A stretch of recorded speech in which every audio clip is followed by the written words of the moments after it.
지금부터 할 이야기는 2011년 여름 인도에 갔었을 때 겪었던 일이다. 나와 내 친구, 후배 이렇게 3명은 학교에서 지원하는 배낭여행 프로그램 팀에 선정돼서 인도에 가게 됐다. 15일 일정으로 계획을 짜고 우린 여행길에 올랐다. 여행 3일차 고아라는 지역에 도착했다. 바닷가에 위치해 있는 완전 깡총 같은 곳이었다. 게스트하우스에 짐을 푼 우리는 오토바이를 빌려 타고 이곳저곳 돌아다니며 신나게 놀았다. 그런데 오토바이를 타던 중 빗길에 미끄러져 넘어지는 바람에 나는 큰 부상을 당하고 말았다. 양팔이 크게 다치고 몸의 절반이 쓸렸다. 때문에 당초 2박만 하고 다른 지역으로 이동하려 했던 우리의 계획을 수정할 수밖에 없었다. 내가 병원에 다니는 며칠 동안 고아에서 휴양을 하기로 했다. 이런 몸으로는 무거운 배낭도 못 들고 후덥지근한 날씨에 상처가 덧날 수도 있어서 어쩔 수 없었다. 불의의 사고였지만 친구들에게 미안한 감정이 들었던 기억이 있다. 어쨌든 우리가 묵은 게스트하우스는 큰 길에서 좀 더 숲 쪽으로 들어가야 하는 곳에 위치해 있었다. 그러다 보니 밤이 되면 한 치 앞도 보기 힘들었지만 대자연 속에 있는 느낌이 있어서 묘하게 심신이 안정되는 것이 느껴졌다. 또한 게스트하우스에서 키우는 개도 서너 마리가 있었는데 덩치도 크고 무슨 황소같이 생겼었다. 하지만 험악한 외모와는 달리 훈련을 잘 받았는지 우릴 보면 꼬리도 흔들고 명령도 잘 따랐다. 친구와 후배가 밖에 관광을 다니면 난 게스트하우스에 남아 개들하고 산책하며 시간을 보냈다. 게스트하우스라 다른 여행자 몇 팀도 있어서 밤이 되면 함께 저녁을 먹으면서 같이 술도 먹고 그랬다. 비록 불의의 사고로 발이 묶였지만 나름 만족스러운 휴양을 즐기고 있었는데 그 일이 터지고 말았다. 그날도 일행들과 주류점에서 맥주하고 열대과일을 사들고 들어와 안주 삼아 먹고 일찍 잠에 들었었다. 그렇게 한참 깊은 잠에 빠져 있었는데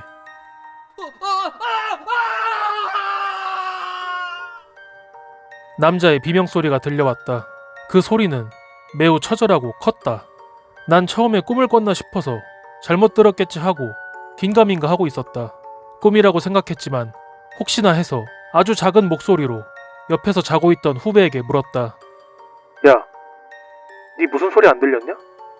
어차피 자는 중이라 대답하지 못할 거라 생각했다. 그래, 저 비명은 꿈속에서 들렸던 거야. 그런데 네, 형도 들었어요? 머리가 쭈뼛 섰고 온몸에 소름이 마구 돋아났다. 고개를 들어보니 내 친구도 어느새 잠에서 깨 바깥 상황을 주시하고 있었다. 분명 무슨 일이 생긴 것 같긴 했는데 아무리 건장한 남자 셋이라지만 타지에서 그것도 숲속에서 한밤중에 어찌할 도리가 없었다.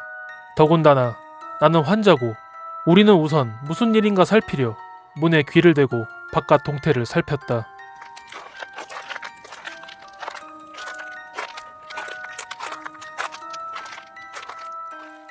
게스트하우스 마당은 돌 자갈로 되어 있었는데 계속해서 차바락거리는 소리가 났다. 창문을 열어 확인해보고는 싶었지만 도저히 엄두가 나질 않았다. 문고리만 붙잡고 고민하고 있으니 온갖 생각이 머리를 스쳐갔다. 어렸을 때 봤던 호스텔이라는 영화도 생각나고 각종 공포 영화가 마구 생각나서 혹시나 하는 마음에 짐을 문 쪽에 두고 거의 뜬 눈으로 밤을 지새웠다. 그렇게 숨죽이며 있으니 어느덧 새벽이 됐다. 그제서야 밖에서 익숙한 목소리와 인기척이 들려왔다. 그래서 우리도 조심스럽게 문을 열고 나가봤더니 게스트하우스 사장님이 무덤덤한 표정으로 마당 청소를 하고 있었다. 비명소리를 못 들었나 싶어 괜히 설레발친 우리만 뻘쭘해진 상황이 됐다. 그렇게 긴장감이 풀린 우리는 마당 벤치에 앉아 한동안 멍하니 있었는데 거기서 키우는 개 중 한 마리가 무언가를 물고 사장님에게 다가왔다. 처음에는 장난감이나 나무 막대기처럼 보였다. 그런데 달빛에 비친 그것을 봤을 때 심장을 망치로 얻어맞은 느낌이 들었다. 개가 물고 있던 그것은 사람의 팔이었다. 실제 사람 팔. 개가 그걸 덜렁거리면서 물고 돌아다니고 있었다. 그런데 더 웃긴 것은 사장님의 반응이었다. 사장님은 그걸 보고 아무렇지도 않게 팔을 뺏어서 숲 쪽으로 힘껏 던져버렸다. 개는 사장님 눈치를 보다가 또 그것을 찾으러 숲속으로 들어갔다. 너무도 충격적인 광경에 우린 벙쪄서 아무 말도 못하고 있었는데 마당 청소를 마친 사장님이 우리에게 말을 걸었다. 지금 밖으로 나온 걸 다행인 줄 알라고. 우린 무슨 일인지 물어봤고 마당에서 다툼이 벌어졌다는 이야기를 들을 수 있었다. 지역에는 여행자들이 많이 오가며 금지 약물 거래가 암암리에 활발히 이루어졌다고 한다. 그러다 보니 종종 판매상과 거래자 사이에 트러블이 생겼다고 한다. 말다툼부터 심하면 칼부림까지 나는데 그럴 때마다 해변가나 숲에서 종종 시신이 나온다고 했다. 방금도 그런 비슷한 일이 일어났다고 했다. 그래서인지 현지인들은 외국인들을 보면 붙잡아 해가 떨어지면 얼른 숙소로 들어가라고 얘기를 해줬다. 잘못 걸리면 흔적도 없이 사라지니까. 우린 차마 더 자세히 물어볼 엄두가 나지 않았다. 사장님도 디테일한 이야기는 하고 싶어하지 않는 눈치였다. 그 이후로 우린 인도 여행이 끝날 때까지 해가 떨어지고 저녁 8시가 넘으면 서둘러 숙소로 돌아갔다. 큰 도시가 아니면 아예 밖을 나가질 않았다.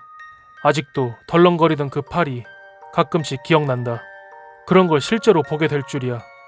여행 가기 전 온갖 경험담과 괴담을 듣고 갔지만 상상을 아득히 뛰어넘는 경험을 하게 될 줄은 꿈에도 몰랐다.